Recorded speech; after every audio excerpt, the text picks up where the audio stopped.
Magandang araw mga kaibigan. Bigyan natin ng reaction opinion itong Facebook reel posted by Dorian Stories. Galit na galit si Congressman Erese doon sa deliberation sa Kamara, yung anti-political dynasty bill. Nako, worst itong ginagawa niyo. Binabalahuran ninyo ang konstitusyon, pambobola lahat. Marcos Jr., binobola tayo. Wow! Sana darami pa ang mga kongresista kagaya ni Congressman Edgar Erese. Pakinggan natin. Binabastos natin ang essence ng konstitusyon kung ipapasa natin itong bill na ito. Alam nyo, sabi ni Presidente Marcos, priority niya magpakulong dahil dito sa flood control. Nagawa niya ba? Hindi. Bola lang. Bola. Sinabi ni Presidente, priority niya yung independent commission na ipasa ba? Hindi. Bola lang. Ngayon, sabi niya, priority niya, anti-political dynasty. Alam na alam niya yung meaning ng dynasty sapagkat kaming dalawa ang author nung kauna-unahang batas na Congressman mayroong Erese. provision ng Your Honor, anti-political dynasty bill. Your Bola Honor, lahat? Please, Bola nun? Your Bola, Honor, please, bola, direct. Marcos. Your Honor, please direct. If that's a objection, you don't need to explain your objection. You just say you objected to the motion. Pero ngayon, mas worse. Isa pa. Bakit? Binabastos natin ang essence ng konstitusyon kung ipapasa natin itong bill na ito. Alam nyo, sabi ni Presidente Marcos, priority niya magpakulong dahil dito sa flood control. Nagawa niya ba? Hindi. Wala. Wala. Sinabi ni Presidente, priority niya yung independent commission na ipasa ba? Hindi. Bola lang. Ngayon, sabi niya, priority niya, anti-political dynasty. Alam na alam niya yung meaning ng dynasty sapagkat kaming dalawa ang author nung kauna-unahang batas na Congressman mayroong Erese. provision ng Your Honor, anti-political dynasty bill. Your Bola Honor, lahat? Please, Bola nun? Your Bola, Honor, please, bola, direct. Marcos. Your Honor, please direct. If that's a objection, you don't need to explain your objection. You just Ayun, ang nagsasalita doon si Adjong. Congressman Adjong. Kalokohan itong anti-political dynasty bill na baka ito ang aprobahan nila kasi maraming version eh. Si Congressman Sandro Marcos kasama si Congressman Bogie D, ang Speaker of the House, nag-file. Ano ang nakapaloob sa kanilang bill o proposal? Ito. Anti-political dynasty. Dapat, di ba? Common sense lang kung dapat hindi yung buong pamilya mag-occupy ng different position. Di ba ganoon? Anti. Ang panukala ni Sandro Marcos, Bogie D, yung gusto nilang mangyari,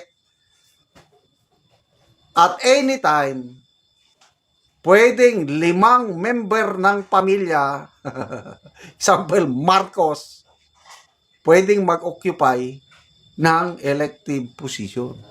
Example lang, pwede mayroong Senator Marcos, pwede may Congressman Marcos, pwede may Governor Marcos, pwede may Mayor Marcos, pwede may Barangay Captain Marcos.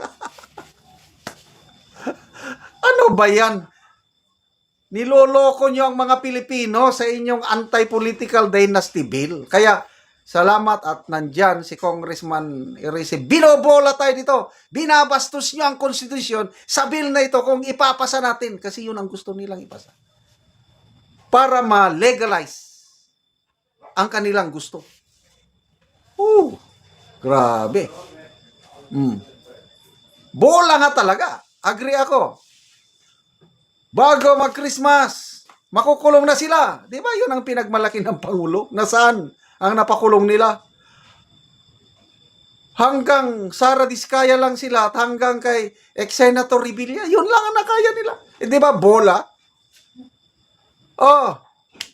Independent Commission, People's Commission, priority yan, ipapasa. Ngayon, wala na, kinalimutan na. Dissolved na. I don't know kung officially dissolved na ba ang ICI nila. Ano pa? Yung mga ang daming pambobola ng gobyernong ito. 20 bigas meron na. BBM, 20 bigas meron na. Nasaan? Oh, sa inyong lugar, meron bang nagbebenta ng tig 20 pesos per kilo na bigas? Di ba? Mga pambobola. Bago matapos ang aking termino, walang magugutom na Pilipino. Matutupad ba? Bola. Ano ba? Bago matapos ang aking termino, matatapos ng subway, metro subway. Pinapalpal sila ng DOTR Secretary ng DepDep. Hindi matatapos hanggang 2032 pa. Ay, sos. Grabing pagkabudol natin, mga ka-DDS. Hindi tayo naniwala kay Tatay Digong nung sinabi niya na weak leader yan. O, sige. Huwag niyo akong sisihin pagdating ng panahon. O, ngayon, wala tayong sisihin kundi tayo. Kasi, binuto pa rin natin siya, kinampanya pa rin natin. Kaya nga, humihingi ng tawad. Si BP Inday Sara, patawad. Kung nakatulong ako, kung inirecommend ako na presidente itong Bongbong Marcos. Correct. Kasi kung hindi si Mayor, then Mayor Sara, pamilya namin, hindi namin bobotohan yung Marcos Jr. na yan. Kasi, hindi namin kilala. Ang kilala namin yung Marcos Sr. Ba't siya hindi? Sayang kung tuloy na nagkandidato si Mayor Sara Duterte noon, Duterte kami. Bigla mang sabi niya, sige, team up tayo, Vice President lang ako, ikaw Presidente. Di ang daming bumoto kay Marcos Jr.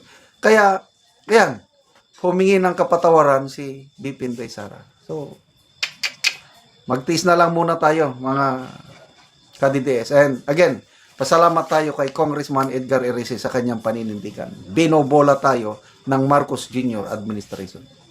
Salamat mga kaibigan sa inyong pagsubaybay sa ating channel.